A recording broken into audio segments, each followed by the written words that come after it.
Hello दोस्तों, स्वागत है आप सभी का एक और न्यू वीडियो में। दोस्तों, आज की इस वीडियो में आप सभी लोगों का एमसीक्यू प्रश्न कराना था हमको, तो इसलिए हमने सोचा कि आज से शुरू करते हैं एमसीक्यू प्रश्न। तो देखिए, ये जो है आप लोगों का चैप्टर नंबर 2 जिसका नाम है बहुपद, तो उस चैप्टर का है चैप्टर नंबर 2 का। तो उसमें का प्रश्न खैर जो भी बनेगा वो आप लोग कर लेंगे, बहुत ही ईजी वे में बनेगा।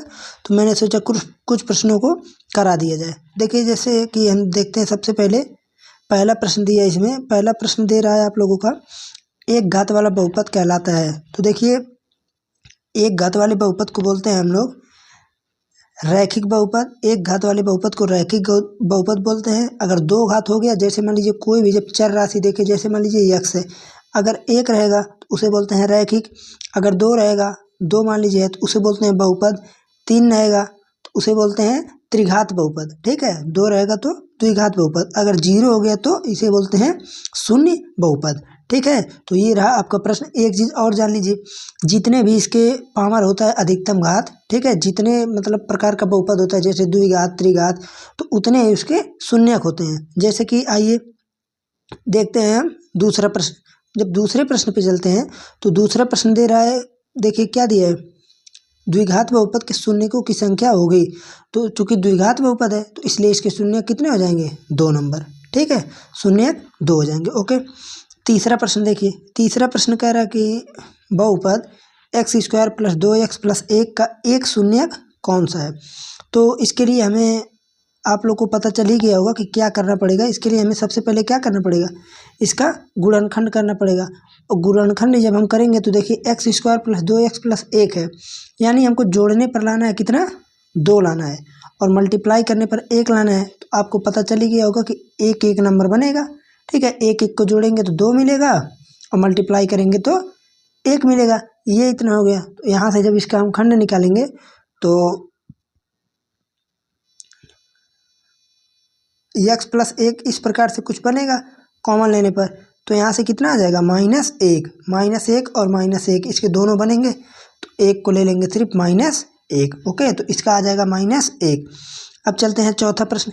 तो चौथा प्रश्न देखिए, थोड़ा सा मिस्टेक छप गया है इसमें। जो है प्रश्न है कि द्विघात बहुपद x² - 3 x² - 3 के शून्यक होंगे। तो जब x² - 3 है तो इसका जब शून्यक निकालेंगे तो आप सभी लोगों को पता होगा, a² - b² से करेंगे तो भी आ जाएगा।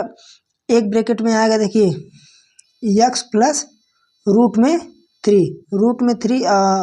एक में आ जाएगा x - √3। ठीक है, तो ये रहा प्रश्न। अब इसका आंसर निकालेंगे तो एक बार +√3, एक बार -√3। ठीक है, तो यहाँ से आपका आंसर आ जाएगा बी नंबर। ओके, तो खैर प्रश्न तो थोड़ा गड़बड़ ही छपा था, बट कोई बात नहीं है। ठीक है, चलिए अब चलते हैं अगले प्रश्न पे। अगला प्रश्न देखिए, पांचवा प्रश्न कह रहा कि बहुपद x - 5 के शून्यक होंगे। तो देखिए, यहाँ पर x - 5, लेकिन x - 5 हो ही नहीं सकता है, तो इसलिए यहाँ भी क्या रहेगा, x² - 5। और जब x² - 5 के करेंगे तो ±√5, यही आएगा आंसर। ओके, इसका आ जाएगा सी नंबर। ठीक है, अब चलते हैं आगे चलते हैं। तो देखिए, सेम प्रोसेस यहाँ 6 नंबर में, द्विघात बहुपद x² + 3x + 2 के शून्यक होंगे। तो जब इसका शून्यक निकालना है तो आप सभी लोगों को फिर क्या करना पड़ेगा, 2 1 का खंड बनेगा, 2 + 1 का खंड बनाएंगे, और जब इसका कॉमन लेंगे तो एक में आएगा x + 2 और एक में आ जाएगा x + 1। ठीक है, अब इसका जब शून्यक निकालेंगे तो एक आएगा -1 और एक आएगा -2, तो -1 और -2, डी नंबर। ठीक है, ये रहा इसका आंसर। अगला देखिए, 7 नंबर प्रश्न। 7 नंबर कह रहा कि यदि px = x² - 3x - 4 है तो px का एक शून्यक होगा। देखिए, इस px को देखकर आप लोग कन्फ्यूजन में मत पड़िएगा। p का मतलब होता है पॉलिनोमियल, पॉलिनोमियल का मतलब होता है बहुपद। ठीक है, पॉलिनोमियल, और पॉलिनोमियल का मतलब क्या होता है, बहुपद। तो इसमें कन्फ्यूजन वाली बात नहीं है, बहुपद है तो ठीक है, बहुपद px। अब x क्या होता है, x रिप्रेजेंट करता है कि जो बहुपद है वो किस राशि में है, यानी किस चर में है, x के वेरिएबल्स में है या फिर y के वेरिएबल्स। तो यहाँ पर x के वेरिएबल्स में है। हमको करना क्या है, खंड बनाना है। अब खंड जब बनाना है तो अब खंड बनाने के लिए देखिए, यहाँ पर हम बता देते हैं आपको, x² -3x -4 ये चीज़ है, हमें इसका खंड बनाना है। आपको पता होगा चूंकि यहाँ माइनस है तो ये माइनस रिप्रेजेंट करता है कि जो भी खंड बनेगा वो किस चीज़ पर बनेगा, घटाने पर या जोड़ने पर। तो माइनस है तो घटाने पर ही बनेगा, तो इसका खंड बन जाएगा। देखिए x² माइनस, अब यहाँ पर हमको घटाने पर कितना लाना है 3, अब मल्टीप्लाई करने पर 4। तो भैया एकदम आसान है, 4 - 1 x -4। ठीक है, यहाँ पर 4 उतर जाएगा। अब उसके बाद इसमें आपको एक लाइन और बढ़ेंगे तो x² -4x + x -4। ठीक है, अब इसके आगे तो आप सभी लोग कर ही लेंगे।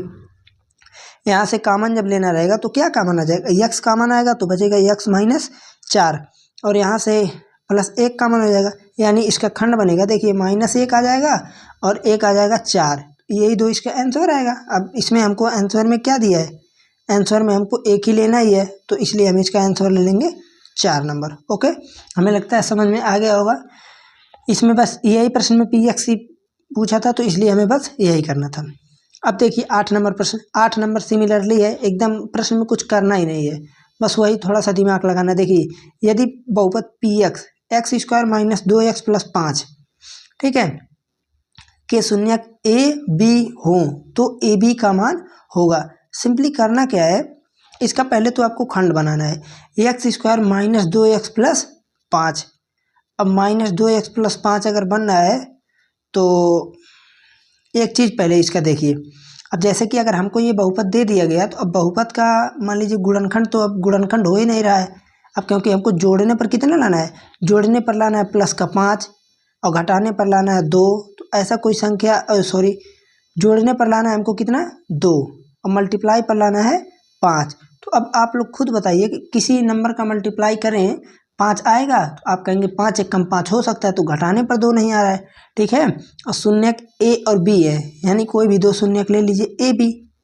ए बी है, अब हमको निकालना है तो AB का मान होगा, यानी दोनों का गुणनफल। अब एक चीज़ आप लोग अगर दिमाग लगाएं तो एक चीज़ से हम कर सकते हैं इसको, जिसका नाम है, आप लोगों को पता होगा मूलों का गुणनफल से, उससे एक ही रास्ता बन सकता है और कोई नहीं बन सकता है। ठीक है, तो AB, अब A को हम मानेंगे यहाँ पर भैया अल्फा, अब B को मानेंगे यहाँ पर हम बीटा। B को क्या मानेंगे, बीटा। आप सभी को पता होगा कि अल्फा × बीटा क्या होता है भाई, C/A। बताएं, जाकर बड़ा वाला वीडियो देख लीजिएगा, नहीं तो आप लोग पछताएंगे। ठीक है, तो C का वैल्यू कितना है 5 और A का वैल्यू है 1, तो हमको 1 से मतलब ही नहीं है, तो C का वैल्यू 5, तो अर्थात आ गया आपका आंसर A। ठीक है, देख रहे हैं कहाँ से कहाँ घुमा कर पूछ रहा है, तो इसीलिए जो है हम तो यही कहेंगे, आप जो है चैनल पर अगर भाई पहली बार आए हैं तो सब्सक्राइब कर ही लीजिए।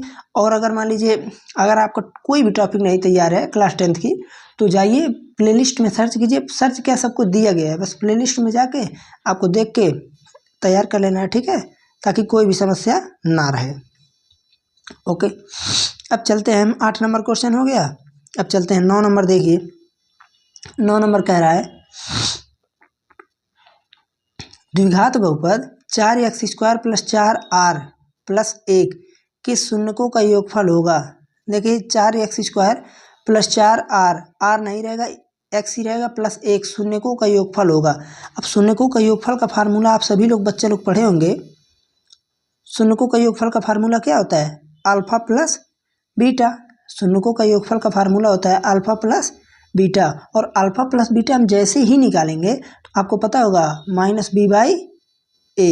अब -b/a क्या होता है, -d, यानी -4, -4, b की जगह 4 है ना, तो -4।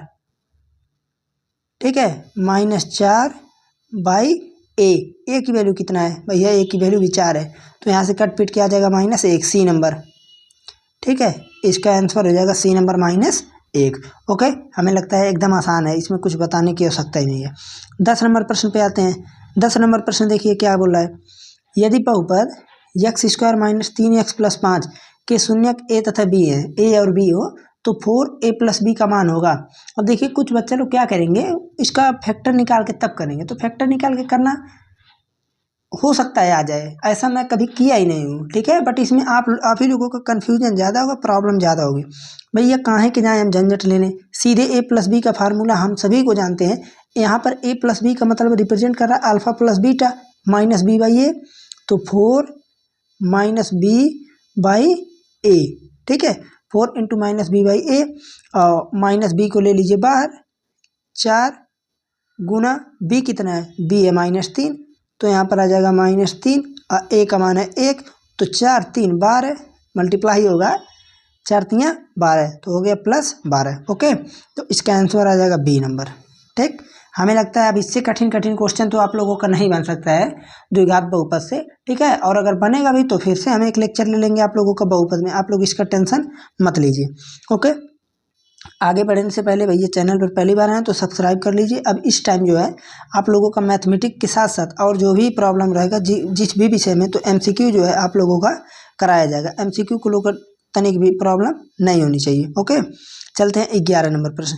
देखिए 11 नंबर कह रहा है 2 - x x - 1 के शून्यकों का गुणनफल होगा। अब इस जब क्वेश्चन को देखेंगे ना तो बच्चे लोग कन्फ्यूजन में पड़ेंगे, अरे भैया ये कैसे हो गया, ये तो बहुपद का स्टैंडर्ड फार्मूला को पालन ही नहीं कर रहा है। भैया जब पालन नहीं कर रहा तो नहीं होगा, पहले हम इसे बनाएंगे उस रूप में, तो क्या हो जाएगा, देखिए 2 - x का मल्टीप्लाई x में x², अब उसके बाद -x का -1 में तो +x।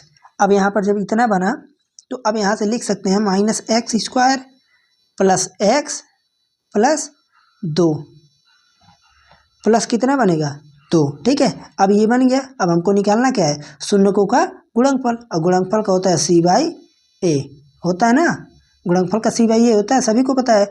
तो c का मान है 2, तो हम -2 लिख देते हैं डायरेक्ट, क्यों, क्योंकि 1 है तो 1 का -1 लिखे, चाहे ऊपर जाए तो नीचे, तो इसमें ऊपर ही जाता है, सभी को पता है, तो इसलिए इसका आंसर हो जाएगा -2, ठीक है। ये रहा आपका 11 नंबर प्रश्न। देख रहे हैं 11 नंबर प्रश्न ज़्यादा कठिन नहीं है। अब इससे कठिन भैया हमको नहीं लग रहा है, घुमा फिरा कर दे देगा आपको, बट वैसे भाई एग्जामिनर के ऊपर है। 12 नंबर प्रश्न देखिए, 12 नंबर कह रहा है x² - ax + 5 के शून्यकों का योग 7 है। इसका मतलब समझ रहे हैं आप लोग, ये क्वेश्चन कह रहा है कि अल्फा प्लस बीटा का वैल्यू जो है वो दे रहा है आपको 7, कह रहा है a का मान बताइए, तो a का अब आपको पता होगा -b/a इक्वल टू हो जाएगा 7, -b/a इक्वल टू कितना हो गया 7। अब ये बताइए -b, अब -b में हम क्या रखेंगे, आप कहेंगे -b में आप रखेंगे -a, तो -b की जगह जब हम a रखेंगे तो ये बताइए -a लिखेंगे कि नहीं लिखेंगे। अब माइनस पहले से ही है इसमें, यहाँ पर माइनस तो है, तो ये हो जाएगा +a होगा ना। अब इक्वल टू 7। अब कुछ बच्चा लोग कहेंगे ए कहाँ गया, तो भैया कन्फ्यूजन में मत पड़िएगा, -b/a फार्मूला होता है, ये जो a है ये क्वेश्चन में का ए है, ए लिखे हैं, यही हमको फाइंड करना है। और यहाँ पर ए की जो वैल्यू है, ए की वैल्यू 1 है, क्यों, क्योंकि x² का गुणांक जैसे देखेंगे कोफिशिएंट, तो x² का गुणांक a है, तो x का वैल्यू कितना आ गया 7। ओके, कन्फ्यूजन में मत पड़िएगा भैया। अब चलते हैं आगे, तो 12 नंबर क्वेश्चन तक हो गया। अब चलते हैं आगे, देखिए 13 नंबर प्रश्न है। 13 नंबर प्रश्न कह रहा है निम्नलिखित में से कौन सा बिंदु y = 2x - 3 के आलेख पर स्थित है। अब देखिए ऐसे प्रश्नों को करने के लिए आपको सिंपली करना क्या है, थोड़ा सा दिमाग लगाना पड़ेगा। जैसे यहाँ पर दे रहा है y = 2x - 3, तो सिंपली क्या कीजिए, कोई भी एक वैल्यू उठाकर पुट कर दीजिए। जैसे मान लीजिए हम x की वैल्यू, इसमें देखिए x की वैल्यू जैसे ही देखेंगे आपको क्या क्या दिख रहा है, 1 3 3 2 दिख रहा है ना। तो एक बार आप ऐसा कीजिए, x का वैल्यू 1 पुट कीजिए, जैसे 1 पुट करेंगे y का मान -1 आ रहा है, तो 1 कट गया, 1 क्या हुआ कटा।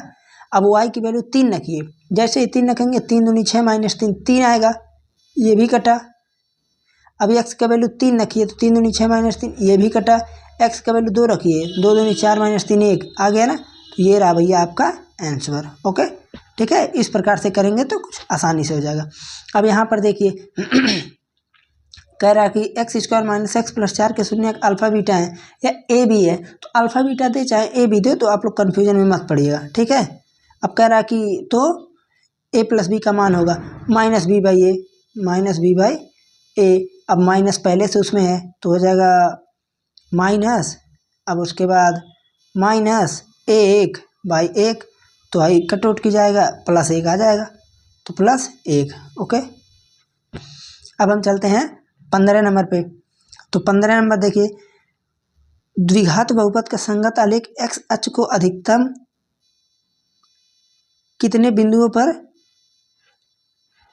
काटता है, कितने बिंदुओं पर काट रहा है। द्विघात बहुपद का संगत आलेख एक्स अक्ष को अधिकतम कितने बिंदुओं पर काट रहा है। देखिए एक चीज़ हम और बता दें आपको, ये प्रश्न जो है बहुत अच्छा प्रश्न है भाई, दमदार प्रश्न है, हम ये कहेंगे। क्यों? क्योंकि इस मॉडल का प्रश्न मैंने बहुत ही कराया है। आप लोग वीडियो जैसे PYQ सेशन जो चल रहा है, अगर वो देखे होंगे तभी भी बता देंगे। देखिए एक चीज़ सुनिए, एक्स अक्ष को कोई भी लाइन जितनी बार काटती है, फिर से सुनिए, एक्स अक्ष को, जैसे ये होता है एक्स अक्ष वाई अक्ष, तो एक्स अक्ष को जितनी भी बार कोई रेखा काट रही है, ऐसे गई ऐसे, जितनी भी बार काटेगी वही उसके शून्यक होंगे। तो यहाँ पर बोला द्विघात बहुपद, यानी द्विघात बहुपद में दो, तो अब दो ही ना होगा, बताइए, दो होगा ना। तो इसलिए जो है ये प्रश्न कुछ इस प्रकार से होगा। ओके।